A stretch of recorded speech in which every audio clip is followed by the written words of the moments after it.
Humarap ang ilang pangunahing ahensya ng gobyerno sa unang pagdinig ng Proactive Response and Oversight for Timely and Effective Crisis Strategy o PROTECT Committee ng Senado. Isa sa tinutukan ay kung hindi ba mauubusan ng supply ng langis ang bansa. Yan ang ulat ni Luisa Erispe.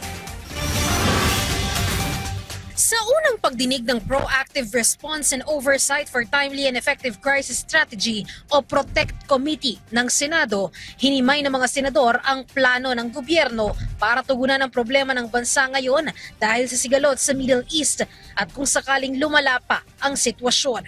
Isa sa pinakapinagdiinang tanong, may supply pa ba ng langis sa bansa? Ayon sa chairman ng komite na si Senator Sherwin Gatchalian, krisis ang aabuti ng Pilipinas kung pahirapan ang paghahanap ng supply. Kung uncertain ang supply, kahit na meron tayong stock on land, pero hindi natin alam kung may dadating, para sa akin, crisis na yon.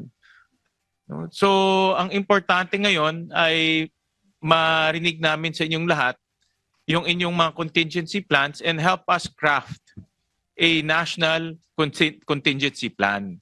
Yun ang kailangan namin dahil at the end of the day, sabi nga ni Senator Risa, kung kakailanganin ng supplemental budget, manggagaling rin yan sa Kongreso. Pero tiniyak ng Department of Energy, merong sapat na supply. Sa ngayon, sa diesel, may 46 days buffer stock. Sa gasolina, meron din pang 53 days. May dumarating pang deliveries galing sa China, Japan at South Korea.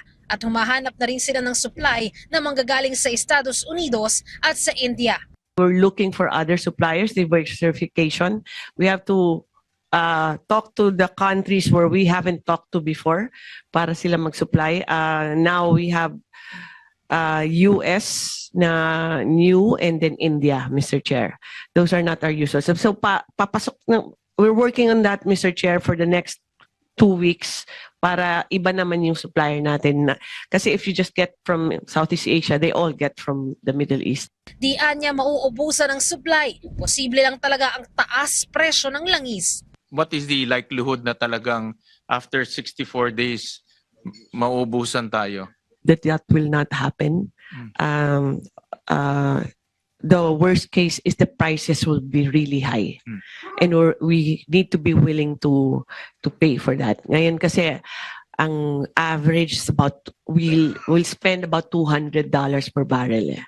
Pero ayon kay Senator Gatchalian, handa namang magpasa ng dagdag budget ng Senado kung kakailanganin para makatulong na pababain ang presyo ng langis. Pwede rin ang pondo sa ilalim ng Philippine National Oil Commission Company na 15 billion pesos para makabili ang gobyerno ng langis at maibenta ito ng mura. Pero sa Senator Bam Aquino, ang gusto naman masiguro, hindi mawawala ng kuryente sa bansa dahil sa taas presyo ng langis. Tiniyak din ng DOE, walang mangyayaring brownout. May chance ba na dahil sa tumataas na presyo ng gasolina at diesel na magkaka-brownout tayo? Ang alam ko hindi, di ba? Kasi magkaiba siya. Can you answer it on the record, please? Yan ang iniisip ng mga tao ngayon. Hindi po dahil sa oil crisis ko magkakaroon ng brownout sa inyo. Okay. Baka po tatamaan yung wire pero hindi po dahil sa oil crisis. Okay, so we are assuring the public na itong krisis sa presyo ng diesel at gasolina hindi magdudulot ng malawakang brownout. Correct? As of now, no po.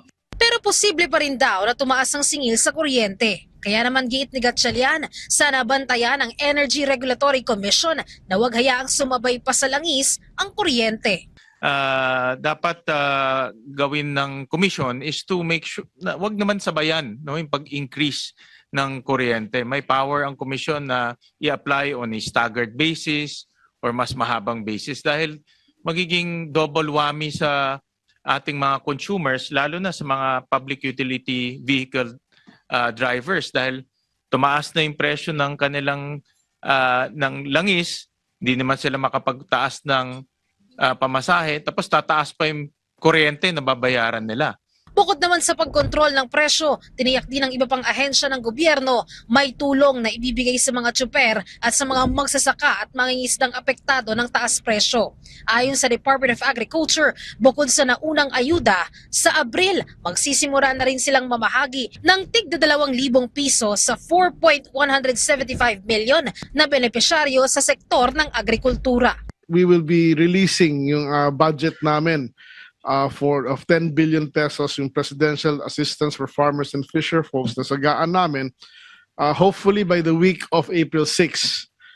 We are just waiting for the SARO which the DBM has committed to release by first week of by April 2. Kahit ang Department of Social Welfare and Development, inaayos na rin daw ang pagbibigay ng tulong sa mga driver na nasa labas naman ng Metro Manila. Right after Holy Week, we will now commence with the same operations outside Metro Manila, particularly in cities and the metro areas where there is a high density of this type of transport. So kasama ang tricycle, almost all are covered. No? Between DOTR po and DSWD, we've covered every modality there can be. Ayon naman kay Senator Gatchalian, mula sa magiging pagdinig ng komite, bubuo ang Senado ng contingency plan na tutugon sa mga darating na krisis sa bansa, hindi lang sa sigalot ngayon sa Middle East. Isusumite naman ito kay Pangulong Ferdinand R. Marcos Jr. upang magamit sa pagtugon ng pamahalaan. Luisa Erispe para sa Pambansang TV sa Bagong Pilipinas.